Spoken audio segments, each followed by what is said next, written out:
12h07, de volta para falar de política. Quem entende de todos os bastidores já está por aqui comigo, Paulo Roberto. Boa tarde. Tudo bem, Bruna? Tudo bem, graças a Deus. Quem estiver em casa agora nos assistindo vai perceber que você está 13 anos, assim, uma calça preta e uma blusa branca. Essa blusa não é bem branca, não é? Não, é um azul. Mas na tela aparece, ó, dá uma olhada lá. Vamos deixar essa parte. É. Meu coração é raposeiro, hein, Paulo? E os meninos aí estão fazendo brincadeira ali com o meu blazer. Que tom é esse? Esse aqui foi uma herança que Clodovil Hernandes deixou para mim. Olha Clodovil. aí. Lembra do Clô? Com certeza. Pronto. Um ícone. Pronto. Clodovil. Minha gente, vamos falar sério, vamos falar sobre a nossa política. Um membro da política paraibana, digamos assim, um agente político sentiu-se mal na quinta-feira que passou. O ex-prefeito da capital, ex-vice-governador e atual deputado estadual, Luciano Cartacho, que é do Partido dos Trabalhadores, começou a sentir dores e essas dores aumentaram. Ele pensou que fosse alguma coisa a ver com alimentação. Resultado, os médicos disseram, interna o homem, que isso é crise de vesícula e vai para a faca, vai para o bisturi. A gente vê aqui como a mídia retrata, Luciano Cartacho é internado e deve passar por cirurgia. Hoje eu acredito até que ele já foi operado a essa hora, que estava previsto para o final da manhã. As explicações foram as seguintes, preste bem atenção.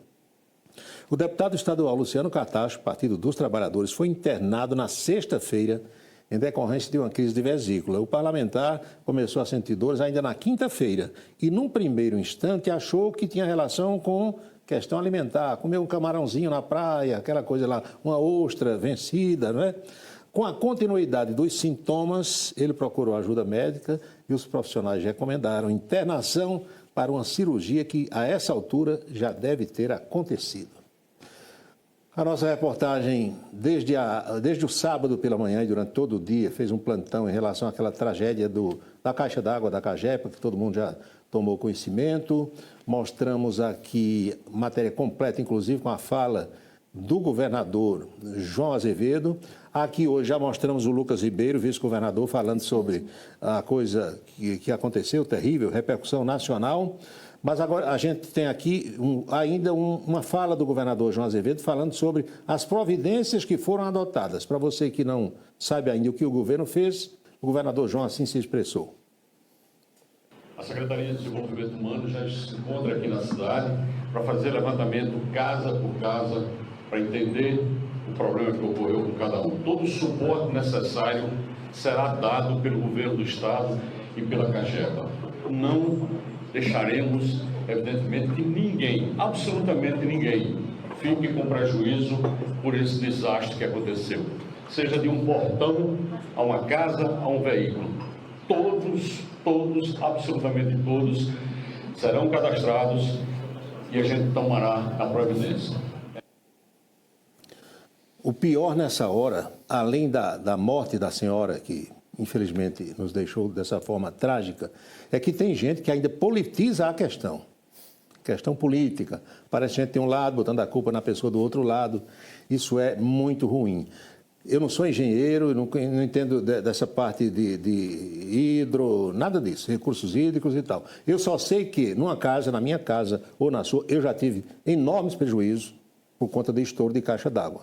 Reginaldo sabe, eu contei aqui a todo mundo, eu tinha uma caixa d'água de alvenaria, cimento, tijolo. Um dia ela estourou, sem avisar nada, e o prejuízo foi enorme, laje, pintura, móveis e tal. Há pouco tempo eu fui premiado de novo com uma caixa d'água dessas de fibra de vidro, estava lá intacta, nem exposta ao sol, estava dentro do sótão e essa caixa começou a vazar. A sorte foi que eu vi ainda há tempo de abrir a torneira e jogar a maior parte da água fora, mas tive outro grande prejuízo e depois ainda destelhar a casa, tirar a telha, tirar a madeira, tirar tudo, remover aquela caixa defeituosa para colocar outra. Então, não politizem isso. Poderia acontecer em qualquer governo, se eu fosse governador, se fosse no caso de uma prefeitura. Camará, lembram da história de Camará, que também politizaram? Ainda hoje Maranhão se revolve no túmulo porque botam a culpa do estouro em José Maranhão. Isso não deve acontecer. Terrível. Lucas Ribeiro, vice-governador, passou o dia todo trabalhando com as pessoas e falou dessa forma. mas todos os danos, né, e todos os danos que as pessoas tiveram foram dos mais variados. Nós já estamos fazendo todo o levantamento. Agora à tarde teremos já uma reunião dessa comissão, às 4 horas da tarde, para poder fazer alguns encaminhamentos, ver o que já foi feito e dar os próximos passos, os próximos encaminhamentos. A CAGEPA já alugou 3 casas, 3 residências para alocar algumas pessoas que, porventura, estão precisando de uma habitação nesse momento. Já temos essa medida à disposição das pessoas que, porventura, estejam precisando. E todas as medidas e prejuízos que as pessoas tiveram serão ressarcidos de imediato pelo governo. Pois bem, vamos agora para um outro plano da política. O colunista, o colega jornalista Lauro Jardim, que é do jornal O Globo do Rio de Janeiro, descobriu, através das suas fontes em Brasília, no Congresso Nacional, que o prefeito de Patos, senhor Nabor Vanderlei, pai do presidente da Câmara, Hugo Mota, Nabor é pré-candidato ao Senado na eleição do ano que vem, tem uma sala, de lado da sala da presidência da Câmara em Brasília, para receber as lideranças políticas paraibanas e articular votos na eleição de 2026. Aqui a gente mostra isso. Lauro Jardim, do jornal O Globo, revela que Hugo Mota teria reservado uma sala ao lado da sala da presidência da Câmara para impulsionar a campanha do pai ao Senado. Como sempre detalhamos para você de casa, Lauro Jardim revelou que o prefeito de Patos, Nabor Vanderlei, pré-candidato ao governo em 26, tem desfrutado, Bruna, de uma regalia incomum em Brasília. Um espaço para despachar dentro da Câmara dos Deputados, ao lado da sala da presidência, ocupada pelo seu filho, o deputado Hugo Mota. Quem tem poder, puxa por ele. A minha avó falava isso, né? E tem outro ditado também que é triste do poder que não pode. Tem gente que chega ao poder e não sabe exercer o poder. Outros sabem e exercem na acepção da palavra. Exercem até além daquilo que deveria exercer, muitas vezes passando o rodo assim, puxando um monte de coisa que não lhe pertence, levando para casa. E outros chegam ao poder, não sabem mandar, não sabem fazer. A gente tem exemplos aí bem recentes, não vamos detalhar aqui. E o governador do Rio de Janeiro, que está na mídia nos últimos dias por conta daquela ação policial lá naqueles complexos da Penha e do Alemão, vem à Paraíba. Olha aí. Que vai ensinar como é que se faz uma operação policial. Cláudio Castro confirmou que vem debater segurança pública. Governador do Rio, Cláudio Castro anuncia visita à Paraíba para debater segurança pública. Quem convidou está aí com ele na foto, senador Efraim Moraes Filho. Vamos ver o que é que eles vão fazer aqui? Cláudio Castro anunciou ontem que em breve estará visitando a Paraíba, atendendo a um convite do senador Efraim Filho. Em vídeo publicado nas redes sociais, Castro informou que a visita tem como objetivo discutir políticas e estratégias voltadas para a segurança pública. Olha aí. Está na crista da onda o governador do Rio, para o bem ou para o mal. Tem uns amando, aplaudindo, tem outros odiando. Se você não sabia, fique sabendo que Cláudio Castro foi escolhido para ser candidato a vice-governador de Wilson Witzel, e a chapa ganhou as eleições lá quando Bolsonaro se elegeu, por ser uma liderança da Igreja Católica.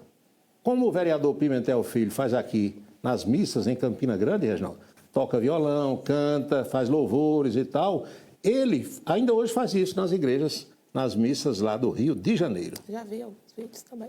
Não é o fato do sujeito viver dentro de qualquer igreja que vai evitar que ele tome determinadas posições e medidas em alguns momentos. Boca maldita de hoje. O que é que você trouxe, Paulo? Eu trouxe o ex-governador Ricardo Coutinho. Ricardo dava uma entrevista na capital e lá para as tantas ele fez uma revelação que eu já sabia, mas que talvez para o público não tivesse sido revelado ainda. Ele disse que acredita que se tivesse deixado o governo do Estado para se candidatar ao Senado, provavelmente teria sido eleito. Isso aí que todo mundo acha, e eu também, e eu sei até porque ele não deixou. Mas isso é uma outra história que um dia eu conto num livro. Mas aí a história que veio foi a seguinte: se ele soubesse, Ricardo disse que se soubesse o que aconteceria com a vitória de João Azevedo, ele teria trocado de candidato. O candidato não teria sido João Azevedo. É a nossa boca maldita de hoje, vamos acompanhar. Se eu soubesse que iríamos passar por essa condução governamental que não era aquilo que eu esperava, eu, além de ser candidato, eu também não, eu trocaria o candidato. Não seria porque eu tinha poder para isso. Eu e os companheiros, porque nós combinamos. Nós trocamos o candidato em 2016. O candidato a prefeito não era João Azevedo? Foi trocado. Por que foi trocado? Porque não se adaptava ao ritmo. Eu achava que os outros tinham que fazer campanha e ele ia ficar em casa descansando. Isso não existe, né? Você tem que ir para botar o pezinho no barro, amigo, botar uma chinela e caminhar, porque o poder se constrói dessa forma. O poder se conquista dessa forma. E alguém pode questionar assim, mas como é que um jornalista sabe de alguma coisa e não revela? É porque há coisas que, se o jornalista revelar, a fonte nega. Aí você como é que vai provar? Uma pessoa lhe conta uma coisa. Aí o jornalista pergunta, eu posso publicar? Não. Não diga que foi eu não, que eu nego. Aí como é que eu vou provar? Eu não estava na cena do fato. Não então, tem como, a né, pessoa Paulo? que me revelou disse que não confirma, então é melhor ficar com boca de siri. Sabe o que é boca de siri? Sei, bem caladinho, bem quietinho. É isso, Bruna. Paulo, obrigada, tá? Obrigado, Boa querida. semana para você. Obrigado, Amanhã pra você está nós. de volta. E agora chegou a hora da gente acompanhar as novidades da política, direto de Brasília, com Napoleão de Castro. Muito boa tarde a você, telespectador do Em Dia da Rede ITA. Nesta segunda-feira, 10 de novembro, a gente inicia mais uma semana de acompanhamento aqui direto da capital federal. Congresso Nacional que terá, em nível de parlamentares, uma movimentação menor esta semana, já que estamos aí com o início da COP30 e lá também vai estar instalado o Congresso Nacional. Uma semana de temas políticos aqui em Brasília. Para amanhã está prevista a leitura do relatório que trata dos grupos organizados de crime no país passarem a ser tratados como grupos terroristas. Tema de amplo e forte debate no Congresso Nacional. Outra questão também que está dominando e preocupando os parlamentares é a questão do orçamento para 2026.